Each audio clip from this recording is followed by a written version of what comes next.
बहुत बहुत स्वागत करता हूँ सनराइज़ करियर एकेडमी की ऑनलाइन क्लासेस में। हमारा जो टॉपिक है आज का जो टॉपिक है आर्मी नर्सिंग असिस्टेंट स्टूडेंट्स के लिए बायोलॉजी की क्लास। तो आज से हमारा बायोलॉजी का यानी जीव विज्ञान का पार्ट 1 चालू होगा। लेकिन बायोलॉजी का पार्ट 1 चालू करने से पहले मैं कुछ बहुत ही महत्वपूर्ण बिंदु पर ध्यान देना चाहता हूं और बताना चाहता हूं, कुछ ऐसी इन्फॉर्मेशन बताना चाहता हूं जो आपको, आपके ब्रदर्स एंड सिस्टर्स को, आपके पड़ोस में रह रहे आर्मी, इंडियन आर्मी या अलग सेनाओं की तैयारी कर रहे छात्रों को बहुत ज़्यादा लाभदायक, हेल्पफुल हो सकता है। तो चलिए आगे बढ़ते हैं। देखिए, आपको इस फोटो में दिख रहा होगा कितना उत्साह है हमारे जवानों के आँखों में। जिस तरीके से ये झंडा फहरा रहे हैं, देश के लिए कुछ भी करने को तैयार हैं। तो कुछ इसी तरीके से जो युवक और युवतियां हैं, जो महिला और पुरुष, एक तरीके से जैसे बॉयज़ और गर्ल्स जो आर्मी की तैयारी कर रही हैं, आर्मी की तैयारी यूपी पुलिस की, MP police, CRPF, Delhi police, ITBP, BSF, CISF, इस तरीके से, तो उनके लिए एकेडमी की तरफ से जो सुविधाएं हैं वो कुछ इस प्रकार हैं। जैसे एकेडमी में physical training retired captain S Kumar sir के नेतृत्व में कराई जाती है, जिन्हें भारतीय सेना में 30 साल नौकरी करने का यानी 30 साल सेवा देने का भारतीय सेना को गौरव प्राप्त है। उन्हीं के गाइडेंस में, उन्हीं के नेतृत्व में फिजिकल की ट्रेनिंग सनराइज़ करियर एकेडमी के माध्यम से कराई जाती है। ये आप देख सकते हैं फोटो में retired captain S Kumar sir और उनके साथ उनके कुछ स्टूडेंट्स। चलिए आगे बढ़ते हैं। बॉयज़ के साथ गर्ल्स की भी फिज़िकल ट्रेनिंग कराई जाती है ताकि एक तरीके से ये जो सेनाएं की जो भर्ती है, इसमें गर्ल्स भी पीछे ना रहें। इसके साथ साथ एकेडमी में हॉस्टल की सुविधा, मेस की सुविधा, लाइब्रेरी की सुविधा और कंप्यूटर लैब की सुविधा प्रोवाइड कराई जाती है। तो इन सब फैसिलिटी को प्राप्त करने के लिए मौका ना गंवाएं, सनराइज़ करियर एकेडमी को ज्वाइन करें और अपने सपनों को साकार करें। तो चलिए स्टार्ट करते हैं आज का टॉपिक। तो चलिए टॉपिक को स्टार्ट करते हैं। आज का जो हमारा टॉपिक है बायोलॉजी पार्ट 1 में आगे देखेंगे। प्रेजेंटेड बाय मी सिद्धांत। मैं सनराइज़ करियर एकेडमी में एक फैकल्टी हूं और डिफरेंट सब्जेक्ट वहां पढ़ाता हूं। हमारी एकेडमी का एड्रेस है ओम प्लाजा, ट्रैफिक चौराहा, करवी, चित्रकूट। और अगर आपको एडमिशन लेना चाहते हैं सनराइज़ करियर एकेडमी में, तो इन नंबरों पर आप कॉल कर सकते हैं, इंक्वायरी कर सकते हैं, पूछताछ कर सकते हैं। तो चलिए बढ़ते हैं। आज का जो हमारा टॉपिक है जीव विज्ञान में, वो है कोशिका यानी सेल। तो कुछ इस तरीके का सेल दिखता है। इसको आगे हम विस्तार से पढ़ेंगे। पढ़ने से पहले मैं सेल बता देता हूँ कि सेल बहुत ही छोटी इकाई होती है। इकाई जैसे मान लीजिए कि हमारे पास 100 रुपये हैं, तो अगर एक एक करके रहेंगे तो हमारे पास, जैसे मान लीजिए हमारे पास 100 रुपये हैं और 100 रुपये को अगर हम एक एक रुपये में बदलेंगे तो वह कितना हो जाएगा? 100 सिक्के हो जाएंगे एक एक रुपये के। और एक रुपये में कितने पैसे होते हैं? 100 पैसे होते हैं। तो जो 100 पैसे हैं, 100 पैसे में भी एक पैसा होता है। तो वो एक पैसा क्या हो गया? एक छोटी इकाई हो गई। जैसे मान के चलिए कि जैसे कोई मकान बनाता है, तो मकान बनाने में जो सबसे छोटी इकाई होती है ईंट, एक ईंट जोड़कर पूरा हैवी मकान बन जाता है, महल बन जाता है, बिल्डिंगें बन जाती हैं, इमारतें बन जाती हैं। तो जो हमारी सबसे छोटी इकाई है, सबसे छोटी, जिसको जोड़ कर हमने इतना बड़ा महल बनाया है, इतना बड़ा आकार दिया है, वो क्या है? वही है कोशिका। मतलब किसी भी बॉडी की, किसी भी शरीर की जो सबसे छोटी इकाई होती है और सबसे प्राइमरी इकाई होती है, उसी को हम कोशिका बोलते हैं। हमारा शरीर भी कोशिकाओं से बना हुआ है। जिस तरीके से एक भवन का निर्माण होता है छोटी छोटी ईंटों से बनाकर बहुत बड़े भवन का निर्माण होता है, उसी तरीके से बहुत ही छोटी छोटी कोशिकाएं जो माइक्रोस्कोपिक होती हैं, जिनको हम खुली आंखों से नहीं देख सकते, सिर्फ माइक्रोस्कोप की मदद से ही देख सकते हैं, वो छोटी छोटी कोशिका जुड़ के आपस में वर्क करती हैं और इतना बड़ा शरीर का निर्माण करती हैं। Clear guys? चलिए आगे देख लेते हैं। कोशिका, देखिए कोशिका को सर्वप्रथम किसने बताया कि भैया कोशिका जैसी भी कोई चीज़ होती है हमारे बॉडी में। हमारा बॉडी पूरा का पूरा जो हमारा शरीर है वो कोशिकाओं से बना हुआ है, जिसको एक बेसिक सेल बोलते हैं। बेसिक सेल मतलब प्राथमिक इकाई। एक तरीके से प्राथमिक इकाई, मतलब उससे नीचे कुछ नहीं होता। जैसे मान लीजिए भवन है, भवन में जब आप इसको निर्माण कर रहे हो तो क्या होता है कि भाई ईंट का इस्तेमाल करते हो और उससे नीचे की, उससे छोटी ईंट आप नहीं इस्तेमाल कर सकते। मतलब सारी की सारी ईंटों का जो आकार होता है वो एक समान होता है और ईंटें जोड़ जोड़ कर पूरा भवन निर्माण हो जाता है। उसी तरीके से जो बॉडी बनती है, शरीर बनता है, चाहे वो जानवर का हो, पौधों का हो, पेड़ों का हो, जानवरों का हो, मानव का हो, पूरा का पूरा शरीर एक छोटी इकाई से मिलकर बंधकर बनता है। उस छोटी इकाई को हम बोलते हैं कोशिका। तो चलिए, कोशिका को सर्वप्रथम 1665 में रॉबर्ट क्रूक के माध्यम से पता लगा था। रॉबर्ट हुक के माध्यम से 1665 में पता लगा था कि भैया कोशिका नाम की भी कोई चीज़ होती है, कोशिका जैसी भी कोई चीज़ होती है, सबसे छोटी इकाई। उन्होंने, रॉबर्ट हुक ने 1665 में ये जो कोशिका है ये कहाँ पर देखा? कॉर्क के टुकड़े में देखा। कॉर्क के टुकड़े में कोशिका नामक चीज़ देखी, लेकिन जो उन्होंने कोशिका देखी थी वह मृत थी, मतलब वह जीवित नहीं थी, मृत कोशिका देखी थी। तो आपके एग्जाम में कुछ क्वेश्चन इस तरीके से आ सकता है कि कोशिका को सर्वप्रथम, कोशिका के बारे में सर्वप्रथम बताने वाला कौन था? तो हमारा आंसर होगा रॉबर्ट हुक। लेकिन अगर क्वेश्चन इस तरीके से आ जाए कि मृत कोशिका को सबसे पहले देखने वाला या सबसे पहले बताने वाला कौन था, तो भी आपका आंसर होगा रॉबर्ट हुक। अच्छा, यहाँ पर दो कैटेगरी बन जाती है, मृत कोशिका और जीवित कोशिका। तो मृत कोशिका को तो रॉबर्ट हुक ने देखा था 1665 में, उसके बारे में उन्होंने बताया था। लेकिन अगर हम जीवित पादप कोशिका की बात करें तो वो किसने देखा था? तो वो है 1674 में एंटोन वॉन लुवेनहॉक ने। 1674 में एंटोन वॉन लुवेनहॉक ने जीवित पादप कोशिका के बारे में दुनिया को बताया था। Clear guys? चलिए देखिए, टाइम समझिए। 1665 में रॉबर्ट हुक ने कॉर्क के टुकड़े में देखा कि कोशिका जैसी कोई चीज़ होती है, लेकिन कैसी कोशिका थी? मृत। उसके बाद 1674 में एंटोन वॉन लुवेनहॉक ने जीवित पादप कोशिका के बारे में बताया। लेकिन और आगे चलें तो MJ श्लाइडन व थियोडर शॉन ने कोशिका सिद्धांत के बारे में हमें बताया। आगे चल के MJ श्लाइडन व थियोडर शॉन ने कोशिका सिद्धांत के बारे में बताया। अब देखिए, कोशिका सिद्धांत के बारे में बताया।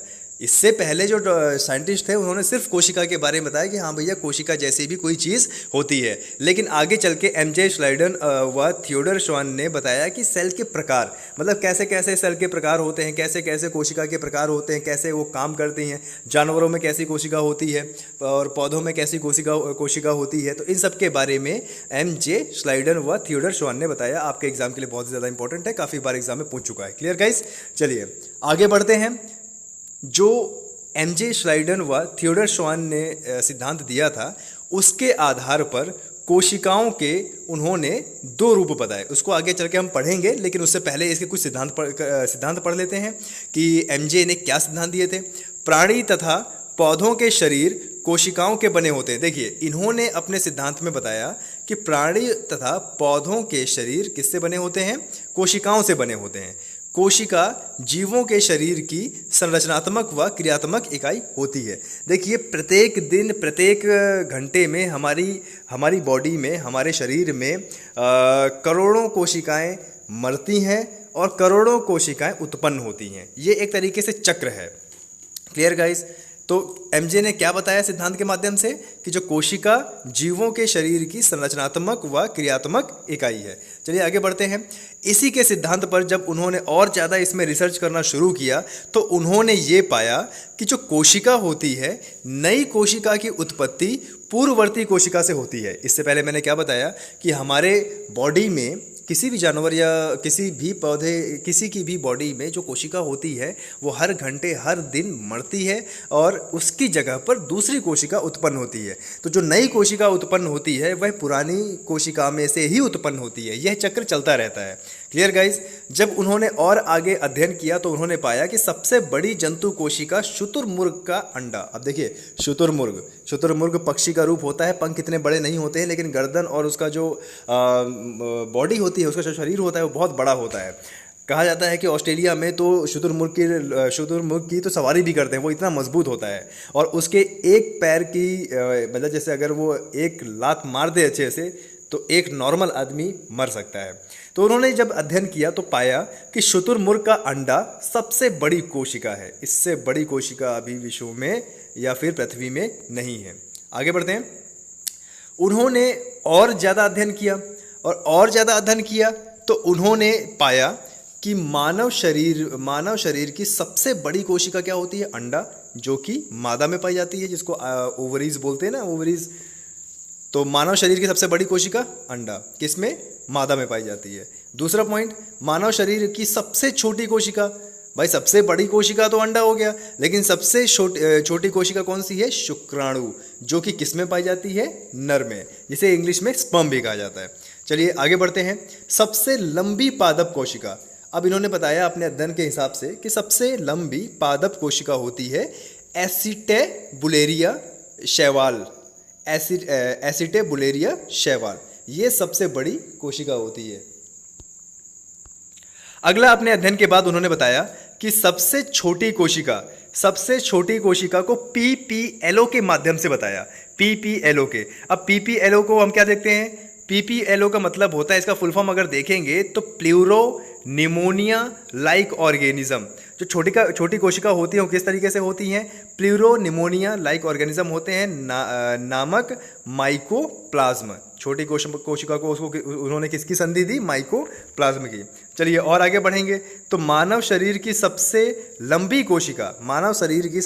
कोशिका होती है तंत्रिका कोशिका। ये एग्जाम में आ सकता है आपके, काफ़ी ज़्यादा इंपॉर्टेंट है, इसको ध्यान दीजिएगा। उसके बाद है कोशिका सिद्धांत का अपवाद। अब देखिए, कोशिका सिद्धांत का अपवाद ये है वायरस एक तरीके से ऐसा जीव होता है कि जो कोशिका की कैटेगरी में नहीं आता, लेकिन इसको एक तरीके से कोशिका भी कह सकते हैं। तो ये जीव विज्ञान में एक क्या है? अपवाद है। तो अगर आपके एग्जाम में आता है कोशिका सिद्धांत का अपवाद क्या है, तो आंसर होगा हमारा वायरस। चलिए आगे बढ़ते हैं। अपने अध्ययन के हिसाब से इन्होंने कोशिका को 2 भागों में बांटा। मतलब जिस तरीके से उन्होंने पौधों के, जानवरों के, जीव जंतुओं के कोशिका देखी, तो जब उन कोशिका देखने के बाद कोशिका के अंदर की जो बनावट है, अंदर की जो संरचना है, उसको देखने के बाद कोशिका को उन्होंने 2 भागों में बांटा। कौन कौन सा? प्रोकैरियोटिक और यूकैरियोटिक भागों में बांटा। चलिए आगे देख लेते हैं प्रोकैरियोटिक और यूकैरियोटिक क्या होते हैं। तो सबसे पहले प्रोकैरियोटिक कोशिका को अपकेंद्रीय कोशिका भी बोला जाता है। क्या बोला जाता है? अपकेंद्रीय कोशिकाएं। तो अगर आपको एग्जाम में आ जाए कि अपकेंद्रीय कोशिकाएं किसे बोलते हैं, तो आपका आंसर होगा प्रोकैरियोटिक कोशिकाएं को। प्रोकैरियोटिक का मतलब समझ लेते हैं। प्रो का मतलब प्रिमिटिव और कार्यो का मतलब न्यूक्लियस। अब चलिए इसकी डेफिनेशन पढ़ लेते हैं। डेफिनेशन क्या कहती है और किस तरीके से ये यूकैरियोटिक से भिन्न है।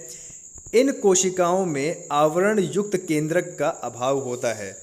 इन कोशिकाओं में आवरण युक्त मतलब इस प्रोकैरियोटिक कोशिका का जो केंद्रक होता है उसमें आवरण होता ही नहीं है। एक तरीके से आप बोल सकते हो कि उसकी जो भित्ति होती है, भित्ति नहीं होती है, और भित्ति न होने के कारण उसके अंदर क्या भरा होता है? केंद्रकाभ का मतलब न्यूक्लियोइड। तो आगे बढ़ते हैं। आवरण रहित अनुवांशिक पदार्थ पाया जाता है। आवरण रहित अनुवांशिक पदार्थ जिसको बोला जाता है केंद्रकाभ, इंग्लिश में न्यूक्लियोइड। आपके लिए बहुत ज़्यादा इंपॉर्टेंट है। प्रोकैरियोटिक इसी तरीके से यूकैरियोटिक से अलग है। चलिए अब इसमें क्या क्या नहीं होता है देखिए। माइटोकॉन्ड्रिया, हरित लवक, अंतर्द्रव्य, जालिका जैसी दोहरी झिल्ली से आवृत कोशिकांग का अभाव होता है। जैसे माइटोकॉन्ड्रिया, हरित लवक, इसमें क्या होता है? दोहरी झिल्ली होती है ना। तो जो यूप्रोकैरियोटिक में इस तरह की चीज़ें होती हैं उसमें दोहरी झिल्ली नहीं होती है, कोशिकांग का आवृत कोशिकांग का अभाव होता है। और प्रोकैरियोटिक सेल में हिस्टोन प्रोटीन का भी अभाव होता है। अगर आप बड़े लेवल के एग्जाम की तैयारी कर रहे हैं तो ये चीज़ आपके लिए इंपॉर्टेंट है कि प्रोकैरियोटिक में हिस्टोन प्रोटीन का अभाव होता है। और इसके जो राइबोसोम्स होते हैं वो किस तरीके के होते हैं? 70S तरह के होते हैं। देखिए राइबोसोम हमारे 2 प्रकार के होते हैं, एक 70S और एक 80S के। तो जो प्रोकैरियोटिक है इसमें किस तरीके के राइबोसोम पाए जाते हैं? 70S। और इसके उदाहरण हैं जैसे जीवाणु, नील हरित शैवाल, माइकोप्लाज्म। अब देखिए ये नील हरित शैवाल होते हैं, नीले और हल्के हरे होते हैं। क्योंकि इसमें क्या होता है? हरित लवक की कमी होती है, अभाव होता है। Clear guys? चलिए आगे बढ़ते हैं। यूकैरियोटिक। यूकैरियोटिक को सुकेंद्रीय कोशिकाएं भी बोला जाता है। देखिए यूकैरियोटिक को सुकेंद्रीय कोशिकाएं भी बोला जाता है। यू का मतलब क्या होता है? वेल। वेल का मतलब क्या होता है? पूरी तरीके से परिपूर्ण, पूरी तरीके से मजबूत और पूरी तरीके से बना हुआ। आगे देख लेते हैं। कार्योन का मतलब क्या होता है? न्यूक्लियस। न्यूक्लियस का मतलब क्या होता है? केंद्रक। तो यूकैरियोटिक कोशिकाओं में और आगे पढ़ते हैं, इसकी परिभाषा पढ़ते हैं। इन कोशिकाओं में संगठित झिल्ली युक्त सुस्पष्ट केंद्र के साथ विकसित कोशिकाएं पाई जाती हैं। इससे पहले हमने क्या पढ़ा था कि जो प्रोकैरियोटिक में जो कोशिकाएं होती हैं वो पूरी तरीके से विकसित नहीं होती हैं और उसमें माइटोकॉन्ड्रिया, हरित लवक और अंतर जालिका जैसे दोहरी झिल्ली का अभाव रहता है। लेकिन यूकैरियोटिक में क्या होता है कि जो न्यूक्लियस होता है, जो केंद्रक होता है, वो पूरी तरीके से व्यवस्थित होता है, सुकेंद्रीय होता है। ठीक है। इन कोशिकाओं में संगठित झिल्ली युक्त सुस्पष्ट केंद्रक के साथ विकसित कोशिकांग पाए जाते हैं। अब इसमें जो राइबोसोम पाया जाता है, इसमें किस तरीके का राइबोसोम पाया जाता है? 80S प्रकार का। ध्यान दीजिएगा, अगर 70S की बात कर रहा है तो वो प्रोकैरियोटिक की बात कर रहा है, लेकिन अगर वो 80S की बात कर रहा है तो वो किसकी? यूकैरियोटिक की बात कर रहा है। ये आप ध्यान दीजिएगा।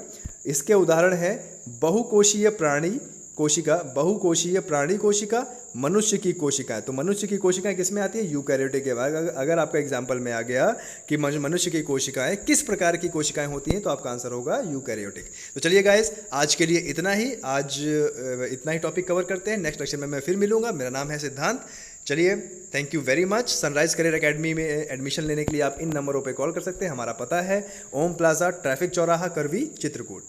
अपने दोस्तों को शेयर कीजिए ये वीडियो ताकि वो भी इस चीज़ का फ़ायदा उठा सके। कमेंट कीजिए, लाइक कीजिए और सब्सक्राइब कीजिए। Thank you guys, thank you very much.